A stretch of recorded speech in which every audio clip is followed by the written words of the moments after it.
अगला क्वेश्चन देखेंगे, find the values of T1 and T2 in the given setup. Again Newton laws of motion के सबसे basic questions में से एक है, फंडामेंटल क्वेश्चंस में से एक है। जब भी न्यूटन लॉज ऑफ मोशन पढ़ाते हैं, क्लास में कराते हैं, सभी लोग कराते हैं क्लास में, सभी टीचर क्लास में इस तरह के क्वेश्चन कराते हैं, जैसे ब्लॉक के ऊपर ब्लॉक रखा है, या इट्स लाइक ब्लॉक्स रखे हैं, साइड बाय साइड ब्लॉक्स रखे हुए हैं, आपने करे होंगे इस तरह के क्वेश्चन, है ना।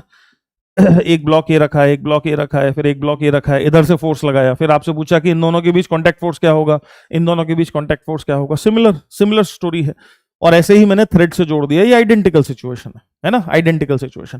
किस तरह से इनको अप्रोच किया जाता है, तो हम जब इसको देखेंगे, एंड ऑब्वियसली ये किसी हॉरिजॉन्टल सरफेस पर है ना, ये किसी इस तरह की हॉरिजॉन्टल सरफेस पर रखा हुआ है, फ्रिक्शनलेस हॉरिजॉन्टल सरफेस पर ये पूरा का पूरा सिस्टम रखा हुआ है, ऐसे फ्रिक्शनलेस हॉरिजॉन्टल सरफेस है ऐसा, ठीक। तो जब हम इस क्वेश्चन को देखेंगे तो सबसे पहली बात जो हमें समझ में आनी चाहिए वो ये समझ में आनी चाहिए कि भाई साहब ये पूरा का पूरा एक सिस्टम की तरह बिहेव करेगा और ये कॉमन एक्सेलरेशन से चलेगा। ये पूरा का पूरा एक एक्सेलरेशन से चलेगा। जैसे ट्रेन है ना, ये इंजन हो और बाकी पीछे की बोगी हो, तो क्या सब लोग सेम वेलोसिटी और सेम एक्सेलरेशन से चलेंगे? ऑब्वियसली। तो क्या ये पूरा का पूरा सिस्टम कॉमन एक्सेलरेशन से चलेगा? और अगर हमें ये दिख जाए कि किसी क्वेश्चन में कॉमन एक्सेलरेशन से चीजें चल रही हैं, है ना, तो कॉमन एक्सेलरेशन को निकालने का बहुत आसान तरीका है net force divided by net mass. तो हम ये देखें इस पूरे सिस्टम को चला कौन रहा है? 80 न्यूटन का फोर्स चला रहा है हॉरिजॉन्टल डायरेक्शन में। What is the net force acting on this system? 80 Newton's.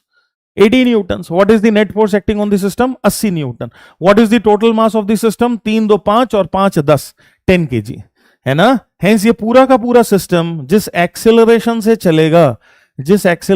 चलेगा, मान लें ए एक्सेलरेशन से चलता है, तो a acceleration would be equal to total force on the system divided by total mass of the system. Total force on the system कितना है? External horizontal force कितना है? 80 न्यूटन। और मास कितना है? अभी हमने निकाला कितना? 10।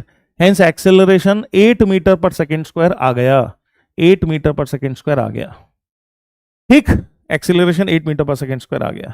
अच्छा जी, अब देखिए हमें निकालना है टेंशन T1 और T2। तो टेंशन T1 इस पर ऐसे और इस पर ऐसे लग रही होगी, और टेंशन T2 इस पर ऐसे और इस पर ऐसे लग रही होगी। बिल्कुल सही बात है। अच्छा जी, अब अगर मैं केवल 5 kg को एक सिस्टम की तरह देखूं, देख सकता हूं, मेरी चॉइस है, सिस्टम हमेशा मेरी चॉइस है। अगर मैं 5 kg को एक सिस्टम की तरह देखूं, तो क्या T1 फोर्स 5 kg को खींच रहा है, चला रहा है? किस एक्सेलरेशन से चला रहा है? 8 मीटर पर सेकेंड स्क्वायर से चला रहा है। बस इतने से ही क्या मैं लिख सकता हूं कि T1 की वैल्यू होगी mass which is 5 kg into acceleration which is 8 metre per second square newtons, है ना। 5 इंटू 8 न्यूटन्स, है ना, 40 न्यूटन्स। और सिमिलरली सेम लॉजिक से T2 को निकालने के लिए क्या मैं 5 और 3 को कंबाइंड एक सिस्टम की तरह लूं, तो क्या T2 को लिखा जा सकता है? 5 और 3 को सिस्टम की तरह लिया तो टोटल मास हो गया 5 6 7 8 8 इंटू 8 न्यूटन। तो क्या क्या आंसर आ जाएंगे हमारे? 40 न्यूटन और 64 न्यूटन। 40 Newton and 64 Newton. कौन सा ऑप्शन है भाई? बी ऑप्शन है। बहुत ज्यादा आसान है, यूं चुटकी में कर सकते हैं, ओरल क्वेश्चन है ओरल निपटा सकते हैं इसको, बिल्कुल मुश्किल नहीं है। सबने कर लिया होगा, बिल्कुल मुश्किल नहीं है सबने सॉल्व कर लिया होगा, जरा भी परेशानी की बात नहीं है, जरा सी भी परेशानी की बात नहीं है। बोलो सही बात है।